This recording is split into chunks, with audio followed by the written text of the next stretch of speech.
ሰላም አለይኩም ወራህመቱላሂ ወበረካቱሁ። ውድና የተከበራችሁ የቻናሌ ቤተሰቦች እንዴት ናችሁ? ደህና ናችሁ? የውድ ሀገሬ ልጆች እኔ ደህና ነኝ አልሐምዱሊላህ። እንዲሁም ክርስቲያን ወገኖቼ ሰላም ብያለሁ። ሀባይቢ ውድ ኢትዮጵያውያን እንዲሁም ትውልድ ኤርትራውያን በያላችሁበት የዓለም ዳርቻ ሰላማችሁ ብዙ ትርፍ ይበልልኝ።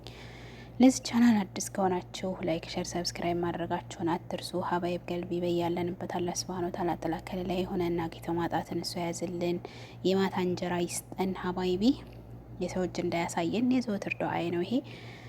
እናም ማለት ቻናል አዲስ ከሆናችሁ ላይክ፣ ሼር፣ ሰብስክራይብ ማድረጋችሁን አትርሱ። ቻናሌ ከፖለቲካ ከዘረኝነት ከሃይማኖት የጸዳ ንጹህ ኢትዮጵያዊ እህታችሁ ነኝ። ስደት ያደከመኝ ኢንሻአላህ እይታ የለውም ግን እይታ የለውም ብዬ ተስፋ አልቆርጥም። ቢዝኒላ ምናልባት አንድ ቀን ይታይልኝ ይሆናል በደንብ። ስለዚህ ላይክ ሼር ኮሜንት የምታደርጉልኝ ደግሞ በደንብ ከልቤ ነው ምስጋናዬ። አሁንም ድጋፋችሁ ሀይለኝ ነው የምለው። በእርግጥ ሼር እንኳን ይረሳል፣ ሼር አድርጉልኝ አልልም እኔ ስለምረሳ፣ ግን በቃ ላይክ ኮሜንት አድርጉልኝ፣ አበረታቱኝ ሀባይቢ። ዛሬ ደግሞ ትናንት ከቀጠልኩት የመጨረሻውና ዘጠነኛው የበድር ዘመቻ የመጨረሻው ክፍልና ዘጠነኛው የበድር ዘመቻ ነብዩ መለኮታዊ ራእይ ሲቀበሉ ከቁረይሾች ጋርም የጠላት ሁኔታ ውስጥ ከገቡ በኋላ አቡ ለሀብ ሙሐመድን ብቻውን ይቅር በእናንተ ስር ያሉትን የሱን ልጆች ፍቱ ከሚለው ላይ ያቆምኩት በማለት መመሪያ አስተላለፈ። መጀመሪያ ልጁ ኡትባን እንዲፈታ አዘዘው። እሱም የአላህ መልእክተኛ ልጅ ፈታ። ወደ አቡል አስ በመሄድም ዘይነብን እንዲፈታ ጠየቁት። እኛ ከቁረይሽ ውስጥ ካሉ ሴቶች ሁሉን መርጠህ የፈለከውን እናጋባሃለን፣ ይችን ፍታ አሉት። አቡል አስ ግን ወላሂ ይችን ሚስቴን አልፈታም፣ በሷ ምክንያት ከቁረይሽ ሴቶች ሌላ እንድኖረኝ አልሻም። ነቢዩ ሰለላሁ ዐለይሂ ወሰለምም በዚህ ጊዜ በዚህ አቋሙ ተደሰቱበት። የመካ ሴቶች በካሳ ክፍያ ምርኮኞቻቸውን እንዲወስዱ በላኳቸው ጊዜ የአላህ መልእክተኛ ልጅ ዘይነብም ባሏ ይፈታላት ዘንድ የቤዣ ገንዘብ ላከች። ከገንዘቡም ጋር ያኔ ከአቡልአስ ጋር ስትጋባ እናቷ ከድጃ በስጦታ መልክ የሰጠቻትን ቀላዳህ ጭምር አብራ ሰደደች። የአላህ መልእክተኛ ሰለላሁ ዐለይሂ ወሰለም ዘይነብን ባዩ ጊዜ በእጅጉ አዘኑላት። ለሶሃቦቻቸውም ምርኮኛዋን መልቀቅ ከፈለጋችሁና ያቀረበችውን ንብረት መመለስ ከቻላችሁ አድርጉ አሏቸው። የአላህ መልእክተኛ ሆይ እሺ አሉ። ምርኮኛ ባሏን አቡልአስን ፈቱላት፣ ንብረቷም መለሱላት። በላጯም የአላህ መልእክተኛ ሰለላሁ ዐለይሂ ወሰለም ዘይነብ ወደ መዲና ተሰድዳ ትመጣ ዘንድ እንዲለቃት ለአቡልአስ ሀሳብ አቀረቡለት። አቡልአስም ሀሳቡን ተስማማ። የአላህ መልእክተኛ አንዳንድ ምርኮኞችን አቅምና ሁኔታ በማየት ያለ አንዳች ካሳ ክፍያና ለዋጭ በነጻ አሰናብተዋቸዋል። የበድር ውጤቶች። የበድር ጦርነት በአጠቃላይ በእስልምና እንቅስቃሴም ሆነ በሰው ልጅ ታሪክ ውስጥ ግልጽ በሆነ መልኩ ትልቅ ትምህርት ሰጥቶ ያለፈ ዘመቻ ነው። ታላቁ ጌታ አላህ ሱብሃነሁ ወተዓላ እለቱን የውመል ፋኢዚን እውነትና ውሸት በተለየበት ቀን አልአንፋል ቁጥር 8 እስከ 41 በማለት ይሰመታል። ይህ ጦርነት ታላቅ ውጤቶች የተገኙበት ሲሆን ከኚህም መካከል ጦርነቱ ሁለት ጎራዎች የሚለይ ውሸትና እውነትን የሚያሳውቅ ነበረ። የሙስሊሞች ኃይል ተጠናከረ። በአረቢያን ደሴት ሁሉ ተፈሩ። የራሷ ትምህርት፣ አመለካከት፣ መርህ ያላት እውነት ከፍ ብላ ታየች። ቁረይሾች በአረቦች ዘንድ የነበራቸው ደረጃ በአንዴ የፈራረሰ ሲሆን ድንገት በደረሰባቸው በዚህ ሽንፈት የመካ ሰዎች ክፉኛ ተደናግጠዋል። የሙስሊሞች በአካባቢው ላይ አስፈሪ ኃይል ሆኖ መውጣት በመካና በመዲና መካከል የሚገኙት በርካታ ጎሳዎችና እውቅና ሰጥተው ከነሱ ጋር ስምምነት እንዲፈጽሙ አስገድዷቸዋል።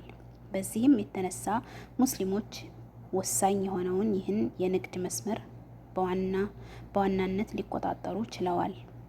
ሙስሊሞች ከጦርነቱ በፊት ሌላው ቀርቶ በመዲና አብረዋቸው የሚኖሩ ሙስሊም ያልሆኑ ማህበረሰቦችን ጭምር ይፈሩ ነበረ። ከበድር ሲመለሱ ግን ሁኔታው ሙሉ በሙሉ ተቀየረ። አብዛኛዎቹ ሙስሊም ያልነበሩ ሰዎች እስልምናን መቀበላቸውን በይፋ አሳወቁ። እስልምናን ያልወደዱ ደግሞ መናፈቅ ወይም አልዩን የሰለሙ በመምሰል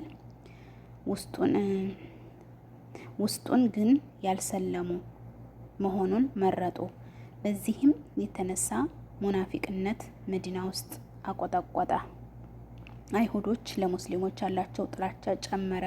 አንዳንዶቹ አይሁዶችም ጠላትነቱን በግልጽ እስከ ማሳየት ደረሱ። ከፊሎቹ ደግሞ በመዲና ውስጥ የሙስሊሞችን ሁኔታ በመምሰል ለቁረይሾች ወሬ ያቀብሉና ያነሳሱባቸው ጭምር ነበር።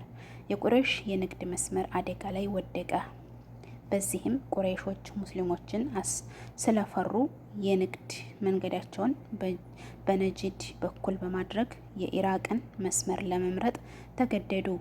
ይህም መንገድ ረጅም ነበር።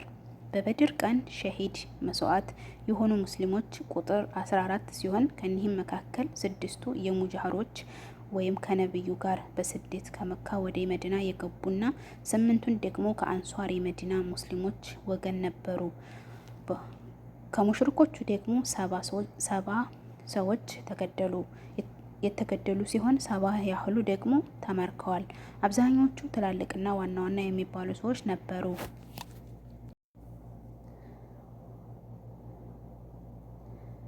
ከዚህ ጦርነት የምናገኘው ትምህርት አላህ ጠንካራና አማኞችን አይቀሬ በሆነው ዲል ቃል ገብቶላቸዋል።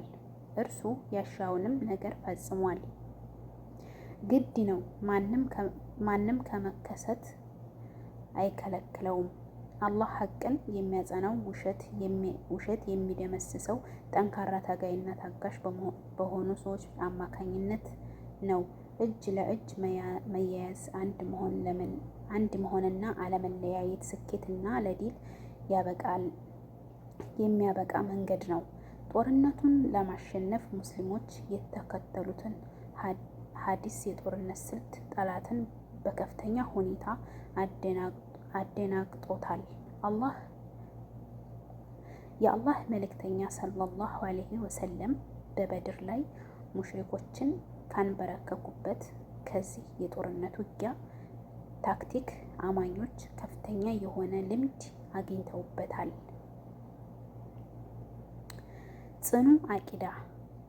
ጽኑ አቂዳ በራስ መተማመን ያደራጃል። ወኔና ሞራልም በላቀ ሁኔታ ከፍ ያደርጋል። የማይሸነፍ ሰራዊትንም ለመገንባት ያግዛል። አላህ ሱብሓነሁ ወተዓላ እንዲህ አለ፣ ከም ምን ፈአተን ቀሊለተን ገሊበት ፊዐተን ከሲረን ቢኢዝኒላሂ ወላሁ መዐሷቢሪን። ከጥቂት ጭፈራ በአላህ ፍቃድ ብዙውን ጭፈራ ያሸነፈች ብዙ ናት። አላህም ከታጋሾች ጋር ነው። ውድ ቤተሰቦቼ ታላቁ የበድር ዘመቻ ይህንን ይመስል ነበረ። ከልባችሁ ቦታ ሰጣችሁ ያዳምጣችሁኝ ጀዛኩሙላህ ወልፈ ኸይር እያልኩኝ በሌላ ፕሮግራም እስከምንገናኝ ሰላማችሁ ብዝት ትርፍ እንድልልኝ የዘወትር ምኞቴ ነው። አሁንም በሌላ ፕሮግራም ተመልሼ እስከምመጣ ሰላሙ አለይኩም ወራህመቱላሂ ወበረካቱሁ።